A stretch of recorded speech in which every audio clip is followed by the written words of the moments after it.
So if you're relatively new to marketing or you're just an entrepreneur trying to find the best places to market your product or service, then this book, Traction: How Any Startup Can Achieve Explosive Customer Growth by Gabriel Weinberg and Justin Maris is for you. This book can give you a ton of ideas and give you inspiration for your own marketing campaigns.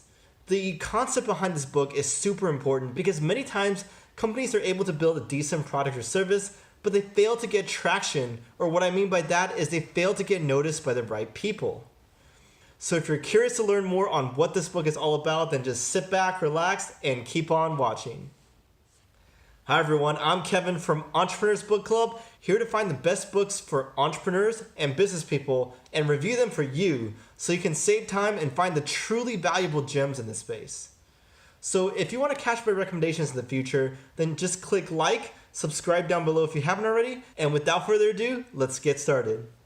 So what is this book all about? Well, on the highest level perspective, it's about finding the best ROI or return on investment channels to market your product or services and find traction.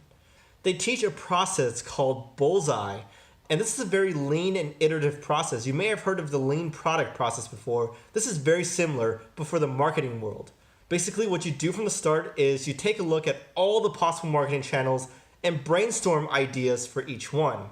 Then you pick a handful to run constrained tests on, collect data, compare and contrast, and then pick the best one and focus all your energy onto that until you get diminishing returns, and then you repeat the process all over again.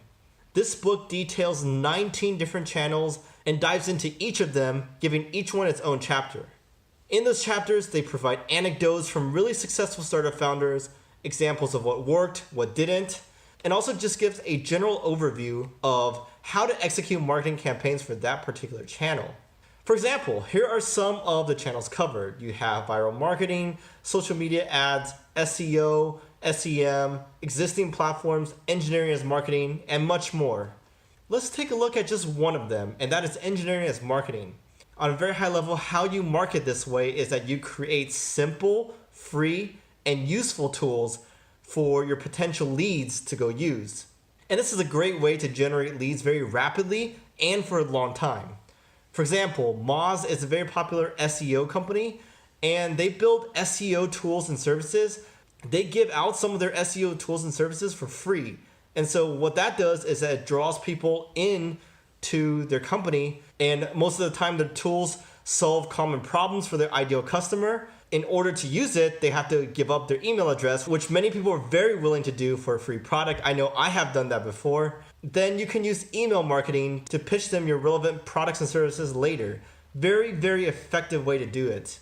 Some tips for this particular type of marketing is to put your tools on their own microsites per se, which means that you give them their own domain, which makes it A, easier to share, and B, gives it SEO benefits. So an example that I just made up off the top of my head is called SEOchecklisttool.com if you're an SEO company like Moz. The authors of this book also stress that for engineering for marketing, it's a often underutilized but very powerful channel because many companies push back on this. They think that engineering should only be reserved for building their product. But these engineering as marketing tools can be indefinite assets if you think about it. These can generate leads long into the future, even when you're not spending any time building them anymore. Other things like plain old ads, they run out, they stop when you stop paying money. So comparatively speaking, engineering as marketing has huge long-term potential for ROI. So what is my personal favorite lesson that stuck with me from this book? Very simple. Basically, they tell you that you need to be very aware of what stage your business is in, because in the early stages, you shouldn't be afraid to do manual stuff that doesn't necessarily scale. Everyone's always focused on scale, making sure that processes scale. But in the early stage, you can get really good feedback and build a solid foundation if you reach out to customers individually and do other stuff like that for the marketing side that may not scale. And this can also set you up for more scalable traction success in future campaigns in the long run. Okay, so about this book, what all did I like? Well, first of all, I love the numerous examples they gave of potential campaigns we can do. This helped me brainstorm a lot of stuff I can try for my own projects. They also suggested tools and services that we could use for each one so that I don't have to go Google them myself and spend a lot of time researching what's the best one. They have some pretty good recommendations that I'll definitely check out when I start exploring those particular channels. And at the very, very end of the book, they give examples of constrained campaigns that you can use for testing purposes to see if it's worth it, to see if that should be the one that you choose to focus all your energy on. Now, what did I not like though? Fair warning, this book includes fairly high-level discussion.